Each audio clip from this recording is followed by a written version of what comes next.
The sun burned like fire over the prairie. The dry wind carried the smell of horses and gun oil as a hawk circled above the cracking ground. A woman was tied to a wooden fence, wrists swollen, lips cracked, eyes half open. Her dress hung in shreds, dust and sweat clinging to her skin.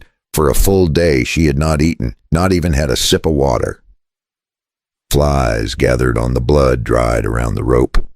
Every breath came like a broken plea. Her name was Eliza Monroe. She had stopped screaming hours ago because no one had come. Now she whispered to the wind, her voice dry as sand. Spread it open. Do it with force. The words sounded desperate, strange, broken between gasps. She was not begging for shame. She was begging for someone to cut the rope, to end her suffering. The wind carried her voice across the empty hills until it reached a wagon creaking up the trail. A tall man sat at the reins, his hat pulled low, his face burned by years of hard sun. Jackson Hale, 48 years old, a rancher who had lost everything. His land, his cattle, his pride. The cabin ahead was supposed to be his fresh start, bought sight unseen from a seller in town who needed quick money. Jackson remembered the seller's warning back in town. Careful, Hale. Some folks around here don't take kindly to strangers buying land that isn't meant to be sold. He had laughed it off back then, brushing it aside like small talk over whiskey. But now, that uneasy look in the man's eyes came back to him. Maybe this valley wasn't as quiet as he thought. But what waited for him was not peace. When Jackson reached the cabin, the air shimmered with heat. He saw smoke rising from the chimney and thought someone was trespassing. Then he heard it, a faint cry from the fence line. Weak but human, he jumped down, boots hitting the dry earth. At first, he thought it was a trick of light, a shadow cast by the post. Then he saw her, Eliza, teeth, bleeding, barely breathing. Jackson's throat tightened. He pulled his knife and moved closer. Her eyes flicked open just enough to see him. Spread it open. Do it with force. Her voice cracked again. He froze, unsure, until he saw the rope cutting into her wrist. He sliced it clean. She collapsed into his arms, light as a ghost. As her body fell forward, her hands instinctively moved to her stomach, as if guarding something precious. Jackson caught the motion, though he didn't understand it yet. She whispered something faint, barely a breath. My baby has to live. Jackson froze, the knife still in his hand. Samuel's voice echoed in his head. Out here, you don't walk past someone in trouble, brother. Maybe that's why he couldn't leave her. But even then, she tried to stand. Her knees gave out. Yet she reached for the fence, refusing to stay down. Jackson caught her before she hit the dirt. There was something fierce behind those tired eyes. The kind of fire that doesn't die easy. Inside the cabin, he laid her on the floor, poured a few drops of water on her lips. He dipped a rag into the water bucket and laid it gently across her forehead. Her skin was burning, her breath shallow. Every time she stirred, she whispered something soft. Jackson sat beside her, listening to the flies outside. When she finally opened her eyes, she whispered, "Thank you. Who's coming back? Who did this to you?" "They'll find me. They always do." Jackson felt the hair rise on his neck. Ooh. The peace he wanted was gone, and as the wind carried the smell of smoke again from the hills, one question burned in his mind. Who was she really? When Eliza woke up, the cabin smelled of coffee and dust. Jackson sat by the table, hat off, a worried look in his eyes. He had cleaned her wounds, wrapped her wrists with torn cloth from his own shirt. The morning heat was already crawling through the cracks in the wall. Outside, the air shimmered like glass. She tried to sit up, still weak. "Where am I? Why did you help me?" Jackson poured her a cup of water, his voice low and steady. "You were tied up at my fence. I couldn't just ride by." She took the cup, her hands trembling as she drank. The water hit her throat like mercy itself. After a moment, she looked up at him. "Why'd you buy land out here? It's nothing but dust and heat." Jackson gave a small shrug, eyes fixed on the window. "Needed a place where the past couldn't find me." She gave a faint, bitter smile. "And me. I guess I was running from mine." The air between them went quiet, heavy but not cold. For the first time, they both understood. Sometimes you don't choose where you end up, only why you keep going. "They'll be back soon." "Who's they?" "Your folks." "No, kind of men who don't stop until they get what they want. Jackson glanced through the window. The trail below shimmered with heat, but something else caught his eye. A dust cloud. Riders. He stood fast, pulling his rifle from the wall.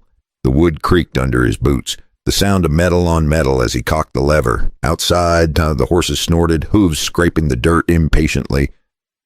Eliza's face went pale. Her breath quickened. They found me. Jackson peered through the curtain. 3 men on horseback moving straight for the cabin. The one in front rode tall, black beard, dark coat. The kind that spoke of trouble. Eliza's voice shook. His name is Malcolm Vane. He's the man who did this to me. Jackson's jaw clenched. The name sounded familiar, like a shadow from another life. He remembered the stories from town, about a land baron who made folks disappear when they refused to sell. And now that man was coming straight for his door. Jackson moved to the table. Loading shells one by one. You stay put. But Eliza grabbed his sleeve. Her eyes were glassy with fear. You can't fight him. You don't know what he's capable of.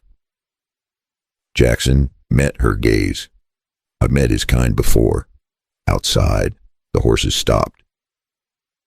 Boots hit the dirt. Voices carried through the hot air. Come on out. Hale, we know you're in there. Jackson froze. They knew his name. He had never told it to her. He looked at Eliza. What did you tell him? Her eyes widened, panic flooding her face. I swear I didn't. But he always finds out. A heavy knock hit the door, then another. The sound rattled the walls. Malcolm's voice boomed through the heat. Eliza, you've made me chase you long enough. Come on out now before someone gets hurt. Jackson took a breath, his hand steady on the rifle. The air outside was still. If you open that door, she whispered, you'll never close it again. The door shook under another hit. Jackson tightened his grip. The door burst open. 3 men stepped in, dust swirling around their boots. The air in the cabin went still. Malcolm Vane filled the doorway like a storm cloud, eyes sharp, hand resting on his gun. Well now, he said slow, there's my runaway wife. Eliza froze, her hands clenched together. Jackson took 1 step forward, rifle low but ready. This is private property, he said calmly. Malcolm smiled, that kind of smile that never reached his eyes. Everything I touch is mine. That woman included. Jackson could feel the old anger rising in him, the same kind that had burned when he lost his ranch, his family, his brother. He kept his voice steady. The lady says she's not your wife. Malcolm's eyes darkened. The law says otherwise. Cowboy, one of Malcolm's men, a skinny fellow with a scar down his cheek. Moved closer, his hand near the pistol. Jackson didn't move, didn't blink. Something in his gut told him this was more than a domestic fight. This man reeked of cruelty. Malcolm took a slow step forward, eyes scanning the cabin. You know, Hale, he said softly. You remind me of someone, a rancher I once met up north. Stubborn old fool who thought land and honor were worth dying for. Jackson felt a chill. Samuel Hale. Malcolm continued, almost enjoying the sound. Yeah, that was his name. The world tilted. Jackson's brother, the same Samuel who had been found shot on a trail 6 months ago. The same trail near Malcolm's land. His breath came hard. What did you just say? Malcolm grinned. Guess he should have sold when he had the chance. Jackson's hand went to his revolver. But Malcolm raised his palm. Hold on now. Let's do this proper. He tossed his coat aside. You and me. 1 draw, 1 chance. You win. I walk away and I win. The woman comes home. Eliza stepped between them, her voice cracking. No, please, he'll kill you. Jackson's eyes never left Malcolm's. He already killed my brother. The 2 men walked outside. The sun hung heavy. Malcolm smiled, sure of victory. Jackson's grief turned to cold focus. This was about justice. The air turned heavy. Jackson could hear his own heartbeat, slow and steady. Malcolm's eyes narrowed, one corner of his mouth curling into a smirk. The wind died, the whole prairie holding its breath. Somewhere far off, a hawk cried, then silence. 1, Jackson's fingers twitched. 2. Sweat rolled down his cheek, stinging his cut lip. Their eyes locked. 2 men staring down the line between life and death. 3. Then came the flash, bright and final. The world exploded. If you've been listening this far, you might want to take a slow sip of tea and let your heart settle a bit. Go ahead, breathe. And before we move to the next part of the story, tell me something. What time is it right now, and where are you listening from? And hey, if you love stories of courage and justice out on the old frontier, hit that subscribe button. That way you'll never miss what happens next. The gunshot echoed across the dry field. Dust hung in the air like smoke after a wildfire. When it cleared, Malcolm Vane was on the ground, his gun half drawn, his pride bleeding out into the dirt. Jackson stood over him, chest heaving, the smell of gunpowder thick around him. For a long moment no one spoke. The world went quiet. Eliza rushed from the cabin, tears streaking down her face. Jackson lowered his weapon. "It's over," he whispered. One of Malcolm's men yelled, grabbing for his gun. Before Jackson could turn, a single rifle shot cracked from behind.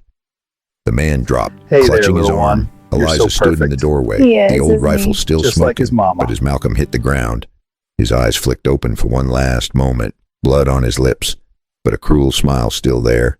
"You think this ends with me, Hale? You don't even know who owns this valley." His blood mixed with the dust, but that wicked grin stayed. "They'll come for what's theirs." Then he went still, the wind carrying his last words into the dust. Her voice steady, her aim perfect. The next shot won't miss. Jackson stared at her, amazed. The fragile woman he had found tied to his fence was gone. This one was fierce, calm, and ready to fight for her life. He walked to her, still catching his breath. "Where did you learn to shoot like that?" She looked at the rifle, then back at him. "My father taught me. Before everything went bad, inside the cabin." She sat down slowly, her hands trembling again. Jackson poured her water, but she pushed it away, one hand pressing against her stomach. He froze, eyes narrowing. "You hurt." She shook her head. Then, after a long pause, whispered, "I'm pregnant." The word hung heavy between them. Jackson blinked, unsure what to say. The realization hit him like a punch. All this time she hadn't just been running from a cruel husband. She was running to protect a child. Eliza's voice cracked as she continued. "It's not his baby. The man I loved died before he even knew. When Malcolm found out, he said the child would be his heir whether I wanted it or not. I had to get away. I had to keep my baby safe." Jackson stared into the fire. He understood. She wasn't running. She was protecting the last piece of love she had left. Outside, a horse neighed. Jackson looked through the window. Saw movement down the trail. Not more gunmen. This time, the glint of metal badges in the sun. Lawmen. Eliza gripped his arm. Panic returning to her eyes. "They'll never believe me.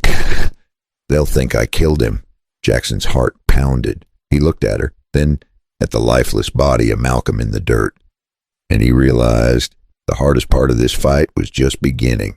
Because when the law arrives, truth doesn't always matter. The sun had started to set when the lawmen arrived. The air smelled of dust and smoke. Sheriff Morrison dismounted first, his eyes scanning the scene. The dead man, the woman holding a rifle, and Jackson standing quiet beside her. Morrison's eyes narrowed. "That's Malcolm Vane, ain't it?" The man had friends in high places. One of the deputies spoke up quick. "Sheriff, I saw the woman holding the rifle. She shot him." Eliza's hands tightened around the gun, but she didn't speak. Morrison turned to Jackson. "You a drifter, Hale, or one of his hired guns?" Jackson reached into his vest and pulled out the silver watch. "This belonged to my brother, Samuel Hale. Malcolm killed him. Look inside." Morrison flipped the watch open. Inside, the small folded map trembled in his fingers. He looked up at Jackson, his voice lower now. "You're Samuel's brother. I knew him. He was a good man. If what you're saying is true, I'll see this through myself." He listened to their story. He saw the bruises on Eliza's wrist, the papers proving the forced marriage, the silver watch from Jackson's brother. When he saw the map Samuel had hidden inside, his face changed. Justice finally had a shape. 3 days later, the sheriff's men uncovered a cave in the hills north of the cabin. Inside were documents, land deeds, and letters that told the truth about Malcolm Vane. He had been stealing water rights, threatening families, and murdering anyone who stood in his way. The law closed in on every man who had helped him. The court cleared Eliza's name and took back what Malcolm had stolen. She was no longer a runaway, but a survivor. Jackson rebuilt the cabin as summer turned to fall. For the first time in years, he smiled without guilt. One quiet morning, as the sun rose over the hills, Eliza was hanging laundry outside. She looked up, saw Jackson on the porch, and said softly, "The baby kicked for the first time today." He smiled. "What name are you thinking?" She touched her stomach gently. "If it's a boy, Samuel." "For the man who made all this possible," Jackson nodded, eyes misty under the brim of his hat. He looked out toward the horizon, where the sky burned orange. Sometimes life takes everything you have, only to give back something better. Sometimes the road to peace runs through fire, and maybe that's the lesson here. That courage is not about fighting. It's about standing for what's right when no one else will. That even after loss and heartbreak, hope can still find its way back home. So tell me, if you were Jackson, would you have risked it all for a woman you barely knew? Would you have drawn your gun for what's right? Take a deep breath, sip your tea, and let that thought sit with you for a while. And if this story touched you, give it a like. Share it with someone who might need a little hope today, and hit that subscribe button. Because there are more stories waiting. Stories that remind us that no matter how dark the night gets, the dawn always finds its way back.